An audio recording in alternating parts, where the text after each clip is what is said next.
Nearly 80% of the repairs that empty your wallet never had to happen. Mechanics know it. Shops bank on it. The dashboard lights, the lifetime fluids, the rush pad jobs, they all quietly pad the bill while the real money-saving moves stay buried under the grease. Not today. I'm handing you 17 hard-earned car care secrets that stretch engine life, slash repair bills, and put the power back in your hands. If you've ever trusted a shop without questioning a single line on the invoice, watch this first. Let's get into it, backslash. Tip number 17, give the gasket a silicone vitamin. Most people never even look at the rubber seal on their gas cap. That thin ring is the last line of defense keeping fuel vapors locked in and system pressure stable. Rubber ages like everything else. It hardens, cracks, and loses its seal. Once that happens, the check engine light can pop on for no obvious reason, and your evaporative emissions system starts working overtime. Once a year, take a pea-sized amount of clear dielectric silicone grease and work it around the gasket. Twist the cap on and off a few times so the grease coats evenly. The rubber stays flexible, the seal stays tight, and you avoid a cascade of false codes and unnecessary trips to the shop. If the gasket already looks dry, cracked, or flattened. Tip number 16, bleed the brake system during pad replacement. Replacing pads is smart. Compressing the caliper without opening the bleeder valve is not. When you push that piston back, old, contaminated fluid has nowhere to go except backward through the lines and straight into the ABS module. Those valves and sensors are not designed to handle sludge. Crack the bleeder first, then compress. Dirty fluid exits instead of circulating deeper into the system. Keep an eye on the master cylinder reservoir so it never runs dry. Air in the lines turns a straightforward pad job into a spongy pedal nightmare.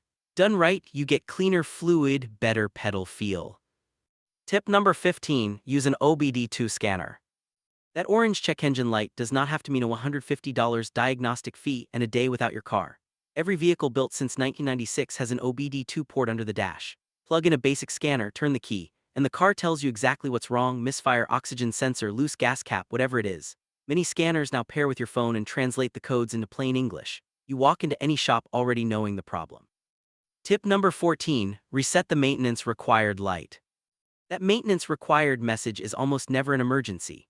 On most cars, it's simply a mileage counter the manufacturer set to nudge you back to the dealer. For many Toyotas and similar models, the reset is straightforward. Ignition on without starting, make sure the odometer shows total miles. Ignition off, hold the trip reset button, turn the ignition back on while still holding, and keep holding until the light goes out. Exact steps vary by brand, so check your manual once and you're set for life. While you're at it, reset the trip meter after every oil change. Now you have a running record of exactly how many miles since the last service. Tip number 13, don't fall for fuel additive hype. Every bottle on the shelf promises cleaner injectors, better mileage, and extra power. Modern gasoline already contains detergents added at the refinery. If these aftermarket potions deliver dramatic results, the oil companies would put them in every gallon. Most of the time the gains are tiny or temporary, and the cost of the bottle cancels out any fuel savings. Octane boosters are especially oversold. Most raise octane by a fraction of a point, if at all. Seafoam and Techron can help in specific cases, high-mileage engines that have run on low-quality fuel for years and built up deposits. For the average driver on quality gas with regular filter changes, the best additive is simply good maintenance. Tip number 12, don't buy old car batteries. A new battery on the shelf can already be months old and partially discharged. Always check the date code stamped on the case. Aim for one manufactured within the last 30 days. Anything older has already started its slow decline. Once you get it home, put it on a charger for a full top-off before installation. A battery that leaves the store at 70–80% never recovers its full capacity and will leave you stranded sooner, especially in cold weather. Fresh date, full charge, and you get stronger starts and longer service life. Tip number 11, stop overfilling the gas tank. When the pump clicks off, stop. That click means the tank is full. Extra fuel either spills, gets sucked back into the station's recovery system, or worse, floods the charcoal canister that handles evaporative emissions. Liquid fuel in that canister ruins emissions control, drops fuel economy, and can trigger drivability issues. Gasoline also expands as it warms up in your tank. Overfilling leaves no room for that expansion and creates a fire hazard plus toxic runoff. The splash that hits your paint slowly eats the clear coat. Tip number 10, replace air filters. A dirty air filter does not catch more dirt. It simply restricts the air your engine needs to burn fuel cleanly. Restricted airflow means less power, higher fuel consumption, and extra wear on internal parts. Most filters last anywhere from 3 to 12 months depending on how dusty your roads are. Cabin filters deserve the same attention, Clogged ones recirculate musty air and strain the blower motor. Pull both filters at regular intervals, hold them up to a light, and replace when you can barely see through them. Tip number 9, check your PCV valve. The positive crankcase ventilation valve routes blow-by gases back into the intake so they can be burned instead of building pressure and sludge. When it sticks open or closed, you get rough idle, oil leaks, increased consumption, and eventually thick deposits coating the inside of the engine. Every 10–15,000 miles, pull the valve and shake it. A healthy one rattles. Silence usually means it's clogged. You can also test airflow. Air should move in only one direction.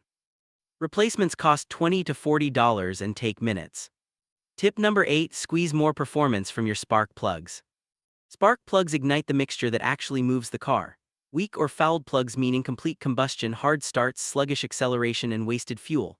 Iridium plugs can last a long time, but they still wear. Pull one periodically and look at the electrode.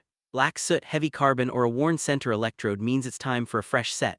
Always use the exact heat range and gap the manufacturer specifies. New plugs restore crisp throttle response, cleaner combustion, and better efficiency. Tip number 7, check all your car's fluids. Oil gets the attention. Transmission fluid, coolant, brake fluid, and power steering fluid quietly do their jobs until they don't. Lifetime fluid is a marketing term, not a scientific one. Transmission fluid breaks down and loses its ability to protect clutches and gears. Coolant loses its corrosion inhibitors. Brake fluid absorbs moisture and lowers its boiling point. Check the manual for the real intervals, not the sales pitch. Fresh fluids are cheap insurance. Replacing a transmission or a rusted radiator is not. Tip number 6, maintain proper tire pressure and alignment. Eyeballing pressure is not maintenance. Underinflated tires wear faster, hurt fuel economy, and raise the risk of a blowout. Check them cold at least once a month with a real gauge. Alignment is just as critical. If the car drifts when you briefly release the wheel on a straight, flat road, the geometry is off. Uneven tread wear is another red flag. Potholes and curbs knock things out of specification faster than most people realize. Get an alignment check every 6–10,000 miles. Proper pressure and geometry keep the car tracking straight. Tip number 5, inspect belts and hoses. Serpentine belts and coolant hoses are out of sight and out of mind until they fail. A broken belt stops the alternator, water pump, and power steering in the same instant. A burst hose dumps coolant and can cook the engine in minutes. Once a month, look for cracks, fraying, glazing on the belt, and soft spots, bulges, or seepage on the hoses. Squeeze the hoses when the engine is cold. Tip number 4, don't blast the heater soon. The heater core uses hot coolant from the engine. When the engine is still cold, there's almost no heat available. Turning the heater on full immediately pulls what little warmth exists away from the engine, slowing the warm-up process. Thick oil stays thick longer, metal parts stay slightly loose, and combustion is less efficient. Wait until the temperature gauge starts to climb, usually a few minutes of gentle driving, then turn the heat on. Tip number 3, warm the engine first before revving it. Oil needs time to circulate. For the first 30 to 60 seconds after a cold start, critical surfaces are still running with minimal lubrication.